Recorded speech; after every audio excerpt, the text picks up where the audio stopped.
مشاهدينا الكرام، أهلا ومرحبا بكم. هذا برنامج خاص، وفي برنامجنا هذا نجري حوارا مع الفنان جمال جموري حول الفنان الراحل نوهو غوبنا. تابعونا إلى نهاية البرنامج.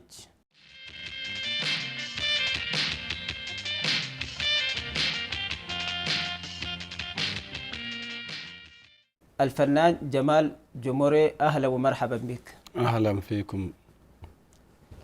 كيف ترى جهود الفنان نوهو غوبنا في نضال شعب أورومو للحرية؟ الراحل سيد نوهو غوبنا للشعب الأورومو عيني كان، الله يرحمه. ما في شيء أكثر من كده اللي بتقال، لكن ما عندي أقوال لأنه لا شيء إلا ما عمل ما حصل. نوهو غوبنا أول فنان للشعب التحرير الأورومو إلا كان أغنيته ما بتسمى الأغنية كالدعوة الأغنية كالدعوة لشعبه. كان يقول تكما متى هذه؟ لا حد يفتكر هذا الشيء. احتمال هنكون هذا الوقت هنكون صغار. هذا الوقت اللي زهم قال تكما يعني وحده توحدوا. الشعب الأورومو كونوا واحد، لا تتفارقوا بالدين ولا بالقبائل ولا بالمنطقة. كونوا واحد، كونوا يد واحد، كونوا من واحد. اللي بيقول كان من هو اللي بدأ اللي هذا الوقت سيرنا لقينا هذه الحرية. نوهو غوبنا من بين الفنانين قليلين نبهوا الشعب الأورومو على النضال للحرية والاستقلال، ومع أنه تعب كثيرا وبذل جهودا كثيرة للشعب الأورومو في حياته، لم ينل كثيرا واكتسب شهرة فقط. لو رأيت أسرته وأولاده حياتهم ليست على حياة أشخاص مشهورين، وفي هذا ما رأيك؟ أنا رأيي يا سيدي كما قلت، ما عندي قلت لك أقوال إلا بناسب السيد نوح. السيد نوح مش بتناسب يعني بتحط بين الفنانين اللي موجودين الآن. أول الفنان اللي غنى لشعبه، أول فنان لا حد قبله، متأكدا لا حد غنى قبله. أول فنان اللي غنى لشعبه، اللي علم شعبه طول عمره من صغره. هو ما عاش حياته، عاش لشعبه. ما عاش إلا بيقول إيش؟ كنا خلص كل شيء. إيش اللي كنا؟ للبني نقبساون إياني للبني نقبساون إياني ندرمدا نجابيسا أدويرون هندبره. الفنان الذي كان أغنية زي هذه، زي الوصية اللي تكلم. وبعده بعد في ما غنى هذه ايش اللي قاله؟ انا بكل لكم الكبري تعدوا عني، لكن ما عندي عمري. انا بايش قال؟ ما عندي عمري، انا ما عندي عمري، ولكن اكون لكم العيش الحقوني. الفنان الذي شيء اللي حرية اللي نحن دلين فيه الاتفاق للشعب الأورومو اللي دلين اتفقنا شفنا هذا النور شوية. البداية الفنان اللي تكلم شيء اللي نحن حرية دلين اللي نحن فيه. مات لشعبه كيف؟ ما حاول يعيش عن نفسه ولا يوم، لكن هو مات لشعبه. كيف؟ لف عشان يتفقوا الجبهة. كانوا ما في حد ما شيء ما كان هو قلنا إلا المشاكل كان دارت بين الجبهة التحرير الأورومية اللي في إريتريا. قلنا عليهم كمان قالوا كونوا واحد، لا تقولوا القبيلة، لا تقولوا المنطقة، لا تقولوا الدين، نحن واحد. لكن كما قلت شيء إلا ما فعله هو لشعب الأورومو، شعب الأورومو ما فعلوا له. لو رأينا هو من بين أشخاص قليلين تنبهوا في حين لم يتنبه الشعب الأورومي، لم يتعارف الذي يعيش في الشرق مع الذي يعيش في الغرب والذي يعيش في الشمال ومع الذي يعيش في جنوب أوروميا. هو ناضل لهذه الحرية منذ 4 عقود لحوالي 40 سنة. هو دعا الشعب الأورومي إلى التوحد، ودعا الجبهة التي تناضل لهذا الشعب إلى التوحد، ودعا مسلميه ومسيحيه إلى التوحد، لأنه يعرف الحرية تكمن في توحد المناضلين للحرية. وفي هذا ما رأيك؟ صحيح، هو ناداه قال تكما هذه تكما توحد اللي قلت إياه. والثاني قال للبني أني ناديناكم زحمناكم على إيش اللي كان يزحم؟ هو على الاتفاق الشعب الأورومو. إذا اتفقتوا كل شيء توصلوا فيه، كل شيء تملكوه. قال أنا بكون لكم الكبر زي ما قلت لك قبل اللي بتأدوا عنه. وبعدين مش هذه قلنا قال لي شيء اللي ما كان أنا ما بفتكر، لأنه ليش لا عندي الأقوال اللي بيقولوا ما لقى. ليش الشعبنا بعد ما توفى اللي افتكر بناده يعني ايش اللي فعله؟ لا، هذا الرجل فعل بما في الكفاية لشعبه، مات لشعبه، هو مات. هذه كل شيء عمل لشعبه، فدى نفسه لشعبه، خسر عمره لشعبه. وشاب لما هو من شباب، من بداية الشباب، ترى من صغره اللي بدأ هذا الشيء. 40 سنة لهذا العام، شوف أنت 40 سنة فوق احتمال كمان لشعبه، اللي هذه الرجال تعب. سيد نوح تعب لشعبه شيء إلا ما فعل أحد، إلا ما فعل أي فنان اللي فعل لشعبه كويس. لكن زي ما فعل لشعبه ما لقى. شعبه إيش قاعدين يفعلوا له؟ عنده أولاد. نوح مات جسديا، سيد نوح مات الله يرحمه جسديا، ولكن طول عمره عيش في قلب شعب الأورومو. حد ما شعب الأورومو موجود في هذه الأرض هو في قلب شعب الأورومو. ولكن هذه مش كفاية. ليش؟ عنده أولاد صغار عنده. هو فعل لا قال لأولادي لا حتى شيء، لا قال لأولادي هذه حتى شيء. كان يلف لمصالحة الشعب، كان يلف عشان توحدة الشعب، كان يلف عشان يكونوا شعب يشوف هذه حرية اليوم هنا فيه، عشان يجيب هذا الشيء. أول هو اللي بدأ هذه الحرية. علشان كده بني آدم إلا أعطى نفسه لشعبه ما يتنسى بالسهولة. لم ننسى، لازم نعاود أولاده ونسعد أولاده ونربي أولاده. هو ملحن وفنان، ما في شيء إلا ما يلعبه، بيز جيتار، فنان كامل يعني، فنان إلا ما يحتاج لأحد شيء، فنان كامل ومكمل. أقواله زي ما أنت تشوف، ولكن هو هذا شيء ما استخدم للحب ولا للشيء وبس. أكثر أغنيته إذا شفت لشعبه.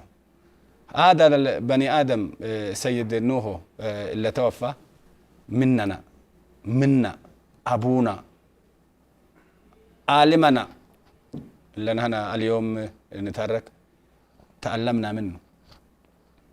الفنان اللي بتشوفه تعلموا منه. أبونا لا ننساه، لا يتنسى.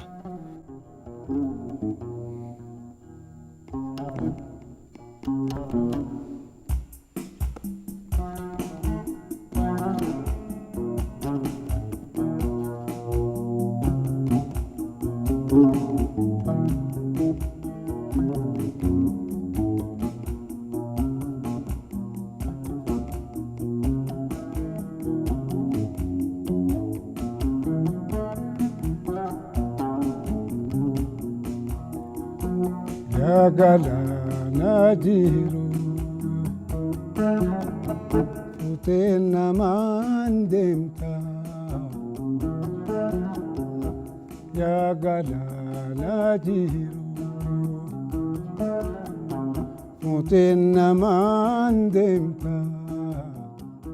ذكرت لي نقاط مهمة. اي هذا الشخص شخص عاش طوال حياته لهذا الشعب، نعم.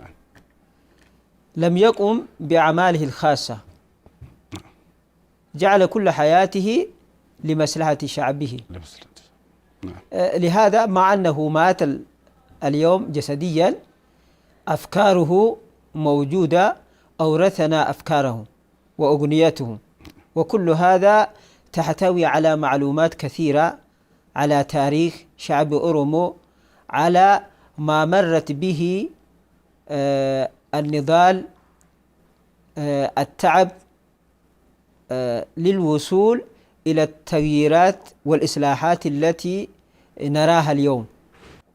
وعلينا أن نتلقى الدرس مما حصل اليوم، ونقوم بمساعدة أولاده، بمساعدة ذويه، لأنه الذي نادى الشعب الأورومي إلى التوحد.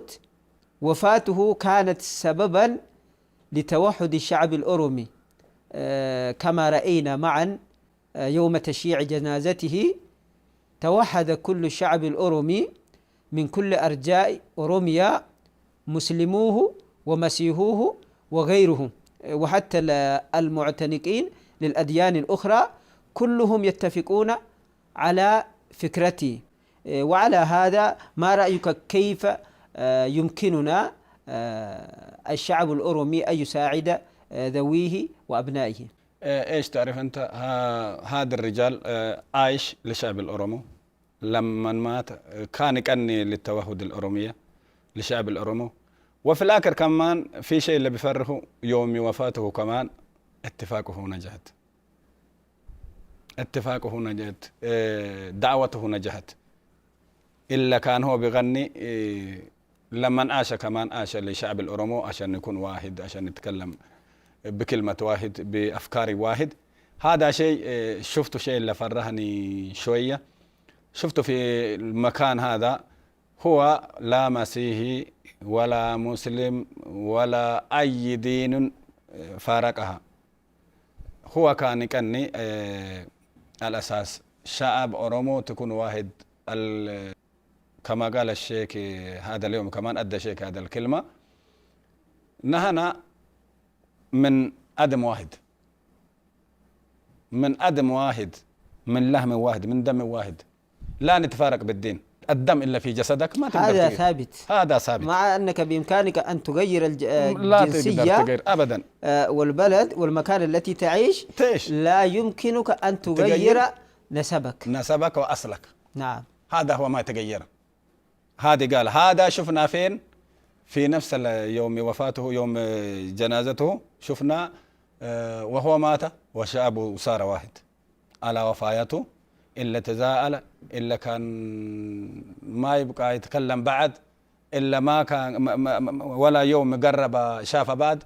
شفنا شيخ والملك المسيح أميرهم وأمير شيخنا، كل واحد يمسك بعدهم، هو لنا، عاش لنا ومات لنا. لكن زي ما هو فعل لشعبه، شعب ما فعل له شيء. شيء اللي أبقى أقوله أنه عاش سيدنا، هو عاش لشعبه، مات لشعبه، كما على وفاته صار شعبه واحد زي ما هو ناداهم. دنوه ده الهين توفى، الله يرحمه ويبشره بالجنة يا رب. آمين. ايوه. ولكن ايش اللي بيقول؟ هو مات. شعبنا لما نهنا عايشين لا يعرفوا من اللي معه، من اللي اذا ما مات عنه او اذا ترحل عنه، من اللي بيكسروا ما يفتكروا هذا الشيء. بعد ما مات واحد يتكلم عن شيء انت عملته على فعلتك بعد وفاتك، هذا لا يساعدنا. في فنانين موجودين ان نتعلم عن هذا. انا اللي بيوصيه لشعبنا، اولا نوح توفى وهو تأبى لشعبه، ما لقى من شعبه توفى. في فنانين تاني كمان بعد ما ماتوا الفنانين، فلان مات وإلان مات بكيا ما ينفع دي. وهو عايش يشوفوا فنانين. معنى الفنان هو رصاص. ملك بعد الملك، فنانين ملك بعد الملك. شيء اللي يبقى شعب ما يقدر ينطقوا أو يتكلموا، الفنانين يتكلموا، بينطقوا بيسمعوا شعبهم إيش اللي يبقوا. هذا اللي هو غنى اللي صارت الرصاص لحرية نعيش فيه. هذا الوقت أقواله صارت رصاص دخلت في دماغ شعب الأورمو، انفجرت وفجرت الحكومة المقلوع اللي انقلع لشعب الوياني. هذه أفكاره اللي هذه كله جابها فجره. قال واحد يوم أفجركم وفجرهم، الله يرحمه، ما في شيء ما قال أفجركم، قال فجرهم. قال همشي بلدي كلكم إلا طلعوا من بلد، أنتم كله إلا العاقل العالم إذا سيبتوا بلدكم حربتوا. من اللي هذا البلد يكليها بلد يكلينا نتفق، من اللي بيهارب بموت. أنا أول واحد بروح بلدي بيهارب لحرية بلدي اللي قاله الله يرحمه سيدنا. أما المساعدة أولاده طريقة دلهن أملوا كأفكاري أهل المدينة أو اللي عايشين في المدينة إلا بلاقوا البنوك وأشياء زي كده. والثاني أن كل واحد ما عنده إمكانية بروح لشيء واحد اللي بيعطي بروح البنك صعب. لأنه ليش؟ شعب الأورمو واحد بر. لو تبرع واحد شخص واحد بر. إذا تبرع أن يتبرع شعب الأورمو على الأقل ما يكون من 60 مليون. نعم. واحد بر له، ولو حطوا على طريق التيلي لكل واحد يوصل هذا الشيء. البدويين مثلا أكثرهم الشعب الإثيوبي، مش شعب الأورمو بس، خاصة شعب أكثرهم الشعب الإثيوبي كلهم بدويين. أكثر من 80% سكان إثيوبيا من سكان الأرياف. وهؤلاء ليس لديهم إمكانيات للحصول على البنوك. نعم. أسهل طريقة، أسهل شيء لو استخدموا على الطريقة التليفونية يمكنهم. مثلا أنت إذا تبقى تتبرع 10 بر، لا 10 بر ما تمشي بنك. حتى لتذهب من البادية إلى المدينة تكلفك أكثر من 10 بر. لهذا السيد لأولاده أن نربي شعب الأورمو كله لا يكون لا مسيحي ولا مسلم ولا بالقبيلة ولا بالمنطقة، كلنا هنتفق هنساعد سيدنا الراحل نوح قوبنا لأطفاله لأولاده عن طريق التيلي. ولو سلها أو تعمل هذا الشيء لكل واحد يلاقي شيء إلا بناسبه. بقول عشان تبرع 100 ريال تروح بنك ما حد يروح لأنه عنده شغلة. لكن إذا عملوا عن طريق التيلي كل واحد يأبي قرضه لما ندقت على هذه يوصل. نعم. هذه فكرة لو حكومتنا كمان ساعد على هذه الفكرة عمل له لمساعدة تربية أولاده ينفع اللي بقوله. راتي مركبتو وتتنانتمتو مركب جال لها شجرتنا مغوتو ويا قارشو وتيا. ما شاء الله فكرة رائعة. وكما ذكرت لي كشعب بدل أن نبكي لأشخاصنا بعد مماتهم علينا أن نقوم بمساعدتهم في حياتهم. هذا درس نتلقاه من وفاة الفنان نوح قوبنا، وندعو الله لفناننا أن يدخله فسيح جناته. إن كانت لديك كلمة أخيرة.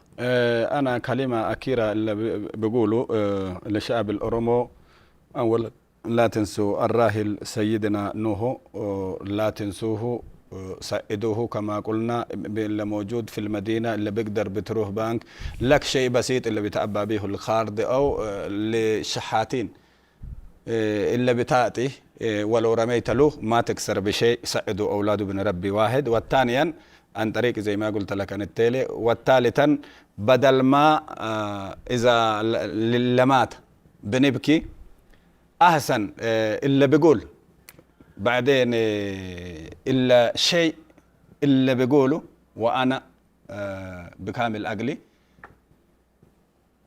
عشان يكون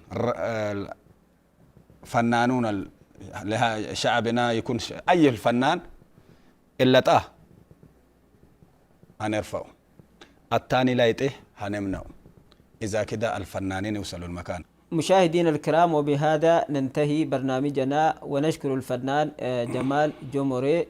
شكرا لحسن المتابعة وإلى اللقاء.